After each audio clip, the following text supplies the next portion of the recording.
ما نبدأ خلينا نسأل سؤال بسيط جدا. كام واحد فينا يعرف أحمد زويل؟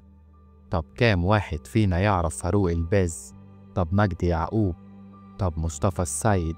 طب محمد غنيم؟ محدش عارف حاجة، محدش فاهم أنا بقول إيه أصلا.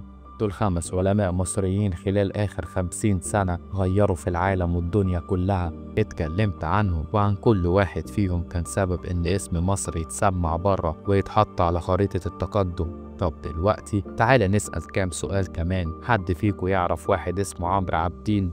كام واحد فيكو يعرف المواطن سعيد؟ دول برضو ناس بتعمل محتوى هادف ومفيد. من ساعة ما السوشيال ميديا دخلت حياتنا، اذكر لي اسم عالم مصري واحد، أكيد مش هتلاقي. طب اذكر لي اسم يوتيوبر تافه أو تيك توكر تافه برضه. طبعا جه في دماغك دلوقتي بدل الاسم مليون، هتلاقي نفسك بتكتب لي في الكومنتات عمرو بيلا أو الكروان أو أي بنت طالعة ترقصلك أو أي أراجوز طالع يضحكك. يلا قول معايا، اقلب الفيديو، اقلب الفيديو بجد. أنا مش أراجوز جاي أضحكك ولا جايب أهل بيتي يرقصولك. اللي كمل الفيديو لحد دلوقتي أنا عايز أشكره وأقول له حتى لو أنت من الناس اللي بتقلد الناس دي، وجودك هنا معناه إنك عايز تكون أفضل. خليني بقى أدخل معاك في الجد، في الحقيقة اللي محدش عايزك تسمعها. الإنترنت اللي كلنا قاعدين عليه ليل ونهار مش مجرد وسيلة مفتوحة، ده شبكة محكومة بخيوط حقيقية، في خوارزميات بتقرر إيه اللي يطلع لك في الوش وإيه اللي يدفن وما يظهرش. الفكرة مش في إن المحتوى الهادف قليل، بالعكس في ناس كتير بتحاول تعمل حاجة مفيدة، إنما الفكرة إن في حد ماسك المفاتيح وبيفتح الباب للقرف ويقفل الباب على أي حاجة تنفعك. بص كده على الترندات، يوميا هتلاقي ترند غريب طالع من ولا حاجة، خناقة بين 2 في الشارع، فيديو رقص، واحد بيعمل مقلب تافه في صاحبه.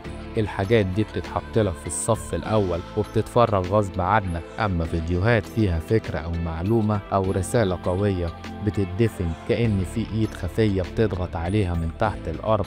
وهنا السؤال، هو ليه بيعملوا كده؟ ليه بيستقصدونا يخنقونا بالحقيقة؟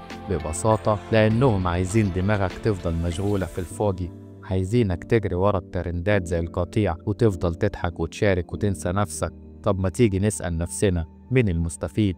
إنك تفضل طول وقتك غرقان في التفاهة. المستفيد هو اللي بيبيع لك إعلانات، اللي بياخد وقتك وبيستغله، واللي عايزك دايما في حالة تشتت مش قادر تركز في أي حاجة تنفعك. انت شفت ازاي لما فيديو هادف بيحاول يطلع للناس تتجاهله وكأنه مش موجود، لأنه مش بيقدم اللي انت اتعودت عليه، مش مطلع واحدة ترقص، مش عامل خناقة، مش بيشتم في الناس، خلاص دماغه اتبرمجت ان ده هو الترفيه.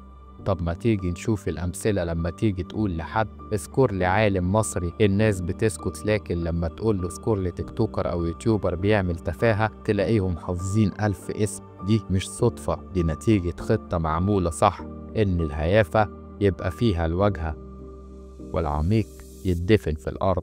عارف ايه اللي بيزود الطين بلة؟ ان احنا نفسنا بقينا جزء من اللعبة. انت بتفتح فيديو تافه علشان تضحك دقيقتين، تلاقي الخوارزميات سجلت عليك انك بتضحك على الفيديوهات اللي من النوع ده، فتعرفك بيه اكتر واكتر، تلاقي نفسك جوه دوامة من غير ما تحس. احنا بقينا زي اللي بيتفرجوا على مسرحية، بس المسرح مليان مهرجين والعلماء قاعدين على الكراسي الخلفية محدش شايفهم. الناس بتسقف للقرف والعقول بتضيع في الضلمة.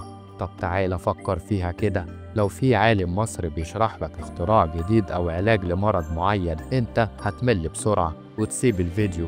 لكن لو واحد طالع يضحك ويهزر على الناس هتتابعه وتبصله بالساعات. هو ده بالظبط اللي عايزين يوصلوك ليه، وفي الآخر كلنا بنخسر. هو احنا جيل كامل دماغه متشعلقة بتفاهة يومية، مش شايفين المستقبل رايحين فين.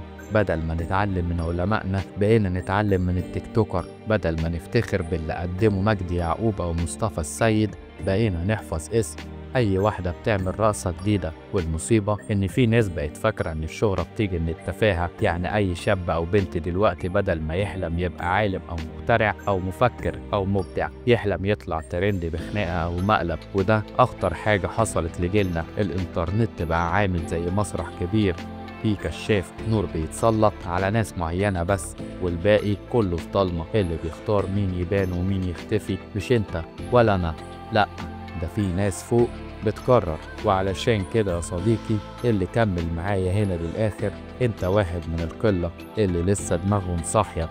اوعى تفتكر انك مش مهم، وجودك معناه انك قادر تعبر. اوعى تمشي ورا القطيع وتفتكر ان هي دي الحياة. انت ممكن تكون الشخص اللي يقرر ايه يدخل دماغه. ولو كل مرة تجاهلت فيديو تفاهة وشجعت محتوى مفيد، هتكون انت اللي بتكسر اللعبة عليهم. ولو كل واحد فينا عمل فيديو، هنرجع نسمع عن العلماء المصريين، هنشوف محتوى هادف يطلع للنور، ومش هيقدروا يخنقوا الحقيقة زي ما بيعملوا دلوقتي. وفي الآخر الرسالة بسيطة، الإنترنت مش عدوك، لكن اللي بيديره عايزك تكون عبد للترند. قرارك انت بقى، أما تعيش عبد أو تبقى إنسان محترم حر بيدور على الحقيقة دايما.